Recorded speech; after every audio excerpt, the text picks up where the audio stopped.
네, 정치 현안 짚어보겠습니다. 진수희 전 새누리당 의원, 김성환 시사평론가 나오셨습니다. 어서 오십시오. 네, 안녕하세요. 네, 진 전 의원님, 김건희 네. 여사의 도이치모터스 주가 조작 의혹과 대장동 개발 사업 50억 클럽 뇌물 의혹 관련한 쌍특검법 이게 부결됐습니다.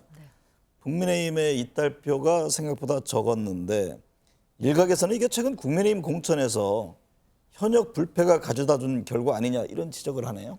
네, 뭐 그 이탈표가 거의 없었죠. 그런데 그거는 선후 관계가 좀 반대인 것 같아요. 네. 현역이 그 살아남았기 때문에 부결이 된 거라기보다는 특검법 재표결을 앞두고 몹시 부담스러워서 이번에 공천 심사 과정에서 현역 의원들을 과감하게 물갈이 하질 못한 상황에서 이제 재표결에 들어갔고 그래서 이런 결과가 나오지 않았나 그런 생각이 듭니다. 왜냐하면 예, 총선 처음 그 선거 시작할 때는 그 국민의힘 입장에서는 굉장히 절실하고 절박 했기 때문에 왜냐하면 정권 심판론이 우세했고 170석 그 야당을 상대해야 되는 국민의힘은 몹시 이제 긴장한 상태에서 선거에 들어갔고 공천심사 과정에서도 왜 물갈이를 과감하게 해야 유권자들한테 좋은 평가를 받는다라는 부담이 있었지만 마침 민주당에서 엄청난 공천 파동이 일어나면서 상대적으로 조용하고 안정되게 그 현역 의원들을 좀 그 살리면서 또 특검법 재표결 준비도 하면서 그렇게 올 수 있었던 게 아닌가 싶습니다. 김성환 평론가님, 민주당은 쌍특검법 부결에 새 의혹들을 더해서 다시 추진하겠다 그런 입장을 냈습니다. 네, 뭐 지금 이걸로 끝내지 않겠다 이런 의지를 밝힌 거라고 볼 수 있고요. 뭐 지금 이제 그 특검법 얘기를 하지만 도이치모터스 사건 수사 관련한 특검법이거든요. 그럼 그 이후에 제기됐던 의혹들이 있는 거죠. 서울 양평 고속도로 문제라든가 아니면 이른바 명품백 문제라든가 이런 것들을 포함한 법안을 다시 발의하겠다 이렇게 얘기를 하고 있는데요. 근데 현실적으로 지금 법안을 통과시키기는 쉽지는 않은 상황이니까 일단은 발의를 통해서 상징적인 어떤 조치를 취하는 것은 가능하지 않을까 싶어요. 근데 지금 이제 이른바 김건희 여사 특검법과 관련해서도 패스트트랙에 태웠는데도 불구하고 지난해 초반기에 태웠는데 연말에 표결이 이루어진 거거든요. 네. 지금과 같은 구도 내에서 21대 국회 내에서 실제 표결이 이루어지기까지는 좀 불가능하게 일에 가깝다 이렇게 보이니까 일단은 발의를 통해서 상징적인 조치를 취하는 쪽으로 가지 않을까 싶고요. 그리고 앞서 그 말씀하셨잖아요. 그 국회 표결 문제 때문에 의원도 컷오프를 안 한 거 아니냐 이렇게 말씀하셨는데 제가 볼 때는 제가 계산할 때는 표결에 참석하지 않을까 봐 컷오프를 안 시킨 거라고 생각해요. 네. 왜냐하면 출석 의원 중에 3분의 2가 찬성을 하거나 또 최소한 3분의 1 이상이 반대해야지 그 재표결에서 무산이 되지 않겠습니까? 근데 국민의힘 의원들이 110명이 참석했거든요. 계산을 해보니까 한 100명 조금 안 되게 참석을 했더라면 통과시킬 수도 있었습니다. 이번에. 그런 상황이군요. 예, 왜냐하면 출석 의원 숫자가 적으면은 그 중에 3분의 1 이상이 그렇죠. 반대를 해야 되는 거거든요. 근데 171명이 이번에 출석했는데 171명 이하로 내려갔을 경우에는 이 법안이 자칫하면 통과될 수 있었던 겁니다. 네. 그러니까 일종의 저항의 표시든 어떤 방식으로든 표결에 참석하지 않는 의원이 국민의힘 입장에서 한 10명 남짓만 됐더라면 사실은 법안이 통과될 수도 있었던 거죠. 네. 사실 쓰는 판례를 준비해 드렸는데 미리 안 돼 있는 것 같아요. 그냥 제가 질문으로 대신하겠습니다. 총선이 지금 38일 앞으로 다가왔는데 여야 뭐 대진표 지금 윤곽이 선명해지고 있습니다. 두 분 보시기에 이 어느 지역의 최대 승부처가 될 것으로 보세요? 진수희 의원님은 어떻게 보세요? 저는 아무래도 서울 지역, 특히 한강벨트 한 8개 지역이 승부처가 되지 않을까 그런 생각을 합니다. 네. 김성환 평론가님은요? 네, 저도 마찬가지입니다. 그러니까 서울은 19대 이후로 국민의힘 그러니까 보수정당 계열이 16석 이상 가져간 적이 없어요. 그 16석을 가져갔을 때에도 과반 이상을 넘겨섰던 19대 때 152석을 가져갔을 때였거든요. 네. 만약에 이번에 국민의힘이 48석으로 한 석이 이번에 줄기는 하지만 이 가운데 한 20석 이상 가져간다는 얘기는 그만큼 국민의힘 바람이 인다. 그러니까 어차피 초박빙 승부를 할 수밖에 없는 지역에서도 국민의힘이 뭔가 조금 더 우세할 만한 우세를 점할 만한 뭔가 요인이 들어간다는 얘기거든요. 그러니까 서울에서 예를 들어서 19대 이상의 20석 정도까지 가져갈 수 있다고 하면 경기도 쪽의 의석도 흔들릴 가능성이 있고 그러면 전반적으로 수도권에서 선전을 하게 된다면 국민의힘이 이번에 상당수 의석을 가져갈 가능성이 있어 보이거든요. 근데 만약에 또 거꾸로 얘기하면은 민주당이 지난번에 선전을 했던 것처럼 수도권의 121석 가운데 16석밖에 국민의힘이 안 내줬거든요. 네. 그러니까 그런 결과를 가져올 수 있다고 하면 뭐 정반대의 결과가 나올 수도 있겠죠. 네. 인천 계양을에서는 원희룡 전 국토부 장관, 이재명 민주당 대표 서로 대결을 벌이잖아요. 네. 판세 어떻게 보세요? 판세는 뭐 계양을은 워낙에 민주당 지지세가 강한 곳이라서요.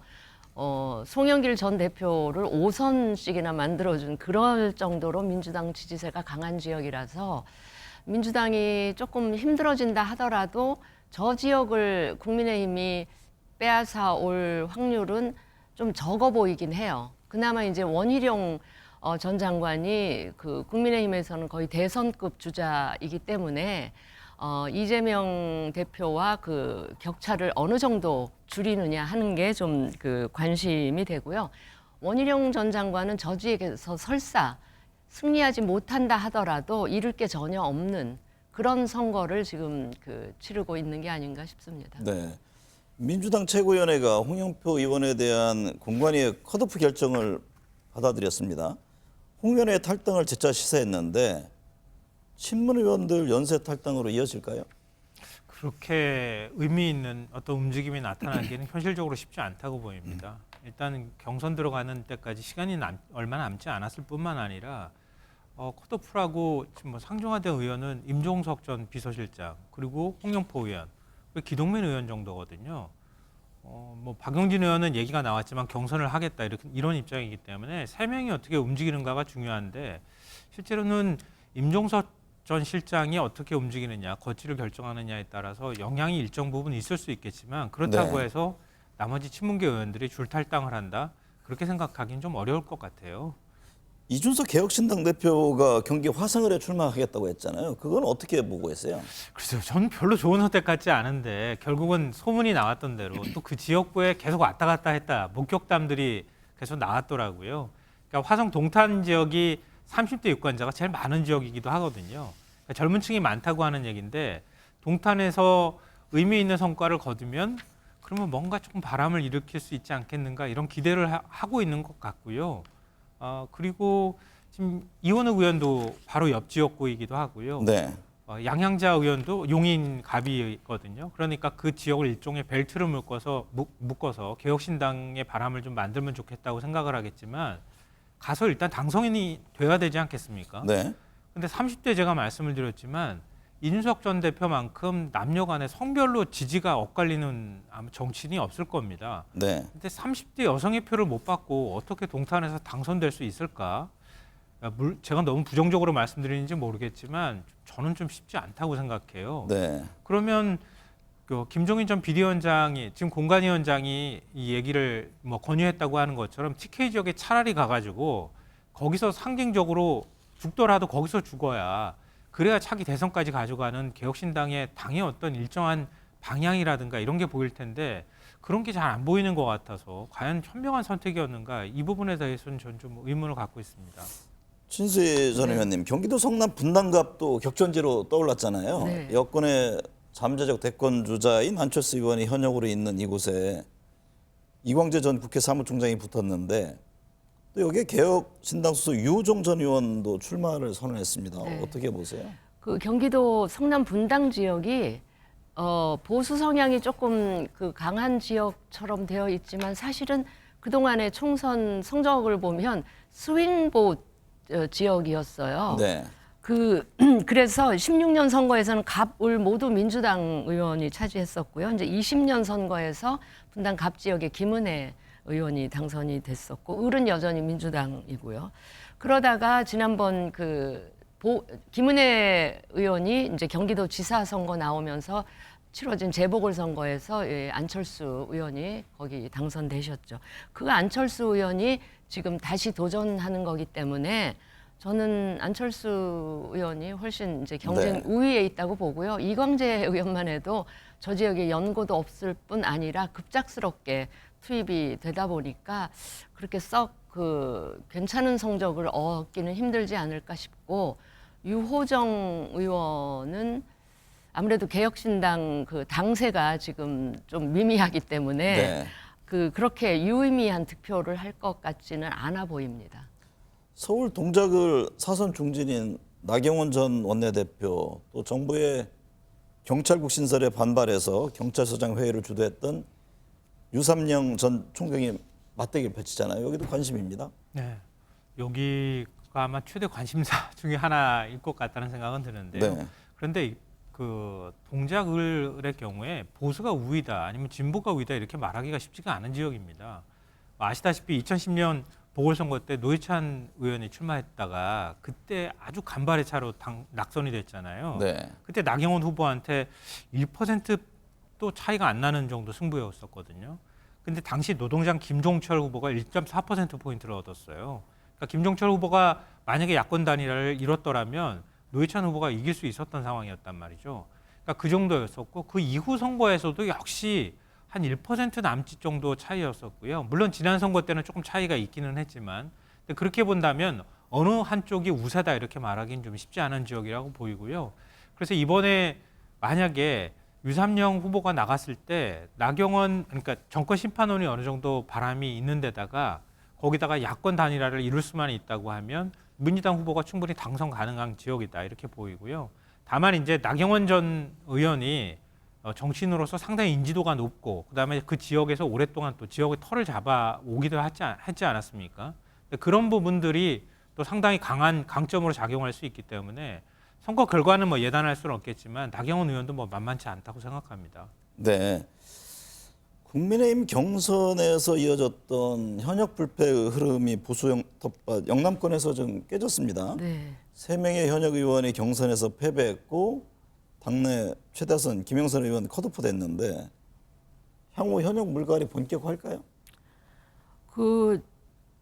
영남 지역에서 3명 현역 의원이 경선에서 패배한 거는 의외의 결과라고 저도 생각을 했고요. 근데 사실상 남은 지역이 얼마 없습니다. 네. 예컨대 이제 서울 지역은 현역이 지금 있는 지역이 강남 병하고 서초울 2 지역밖에 안 남은 걸로 제가 기억을 하고요. 아마 대구 경북 지역도 이렇게 손꼽을 수 있는 지역밖에 안 남은 것 같아서 뭐 본격화 된다 그래서 뭐 2자릿수 물갈이 지역이 나오고 그러지는 않아 보입니다. 네.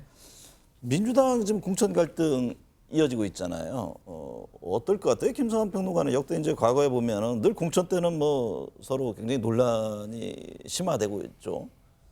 이번 주말이면 어느 정도 마무리가 될 텐데 그러면 새로운 뭐 여야 구도 속에서 선거운동을 본격화하지 않겠습니까? 이 공천 파동의 영향이 계속 끝까지 갈까요?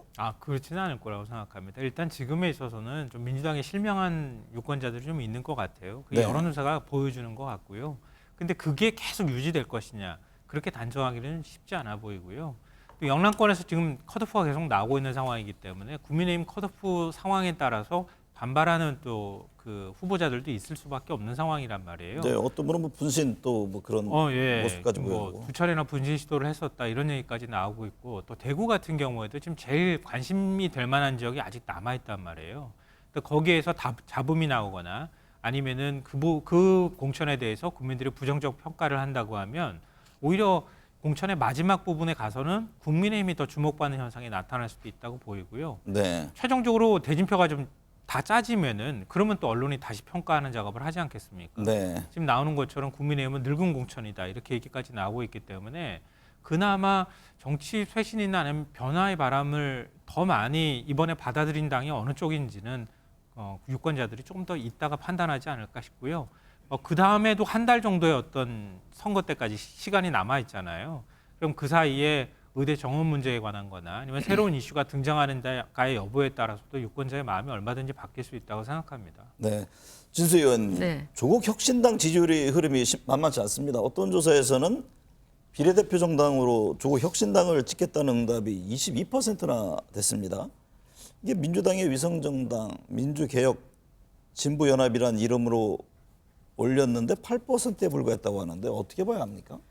2가지 큰 이유가 있는 것 같아요. 우선 하나가 조국 신당을 지금 지지하겠다고 하신 분들도 결국은 크게 보면 민주당 지지자들이실 것 같아요. 네. 그런데 이제 최근에 민주당의 그 개파 공천 파동 때문에 실망한 분들이 이제 조국 신당 쪽으로, 지역구는 몰라도 이제 비례대표는 조국 신당 지지해야 되겠다, 이렇게 마음을 먹으시는 분들이 계신 것 같고, 그 다음에 또 하나 이유는 지금 민주당이 만들겠다고 하는 그 위성 정당 있잖아요. 그게 민주비례연합인가요? 민주개혁 뭐 비례연합. 민주개혁진보연합. 진보연합.